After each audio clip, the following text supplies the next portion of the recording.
Hey guys, Smashcast here. I'm PJ and AG. today we're going to be talking about Amiibos and just some details about it. So AG's going to start off.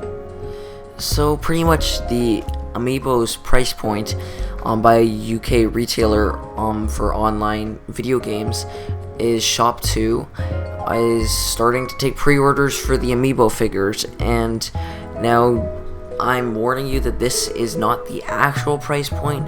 We don't technically know if it's going to be the full official one. This is just an estimate, kind of like when certain games come out.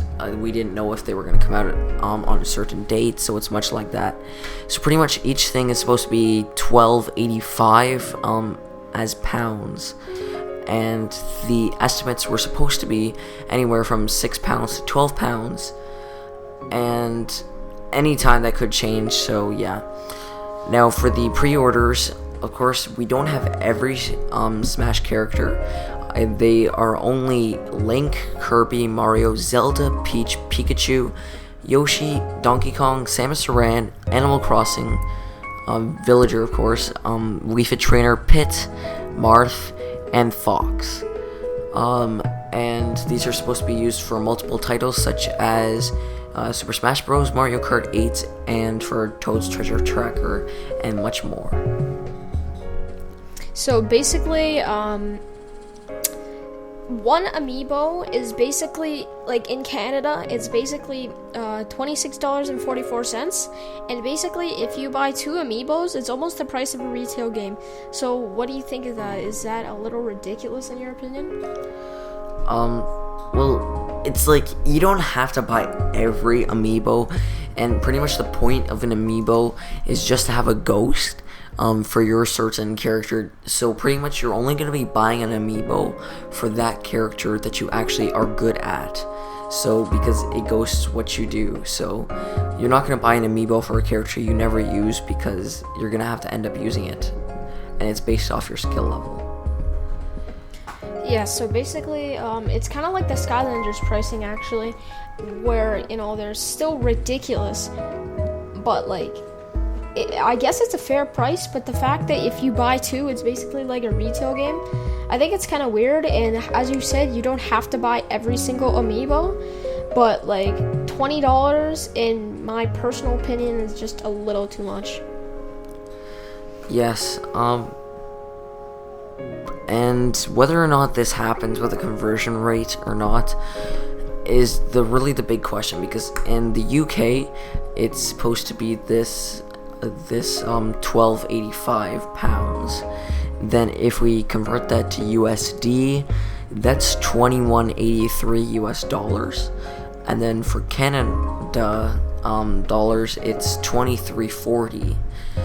And then, of course, you have to add in tax anywhere there, and at least for Canada, that's 13% if you are in Ontario, and $26.44.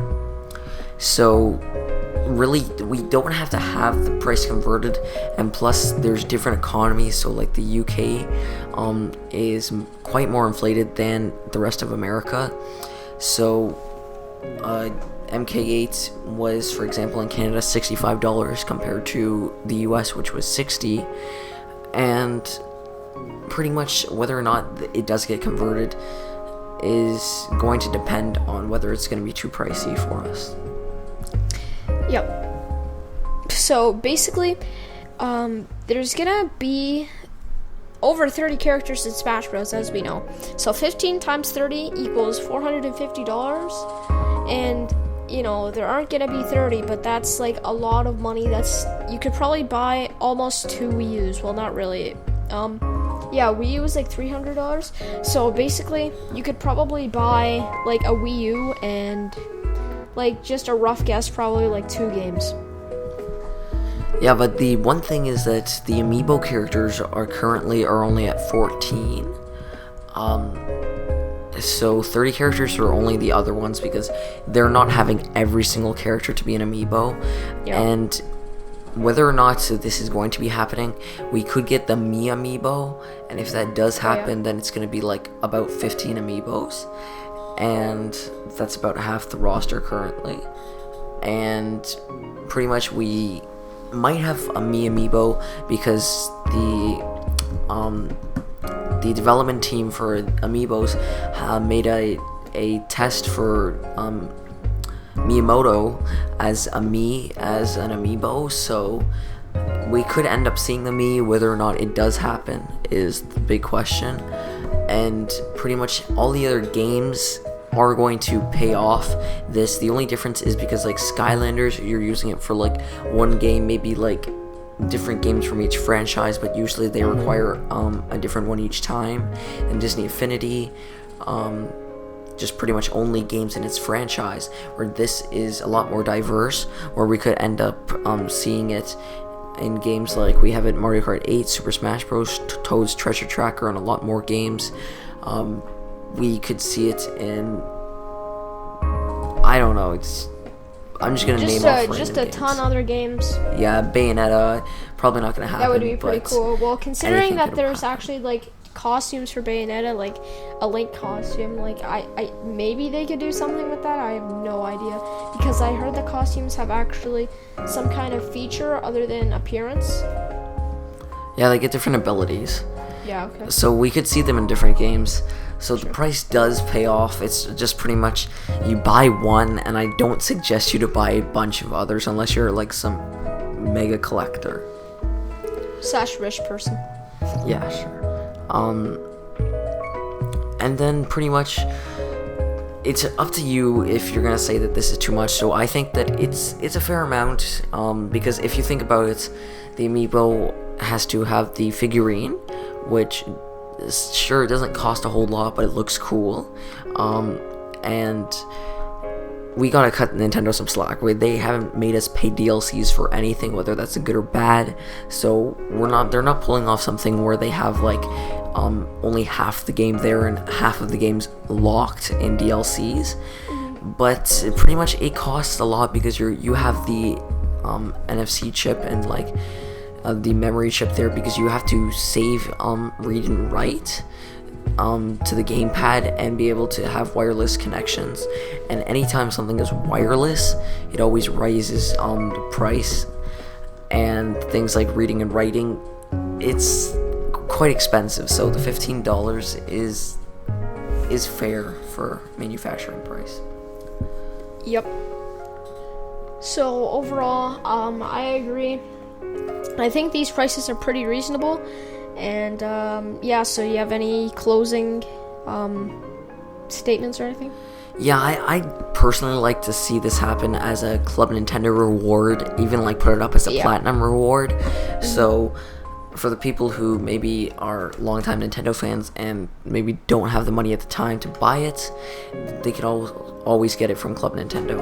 And also there could be some contests, like for example, there could be like a Sakurai or a Miyamoto or Reggie even, Amiibo like special giveaway at E3 for 2015 or something. I have no idea. Or it could be like a Club Nintendo reward. Like, you know, you never know.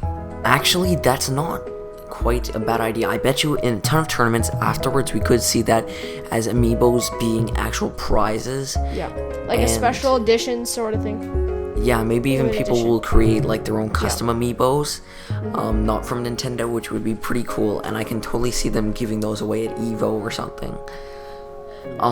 And people, it's kind of mixed. Like people are saying that it's cost them money to make this, but the majority of people are saying it's quite expensive, and most people are only considering to buy one.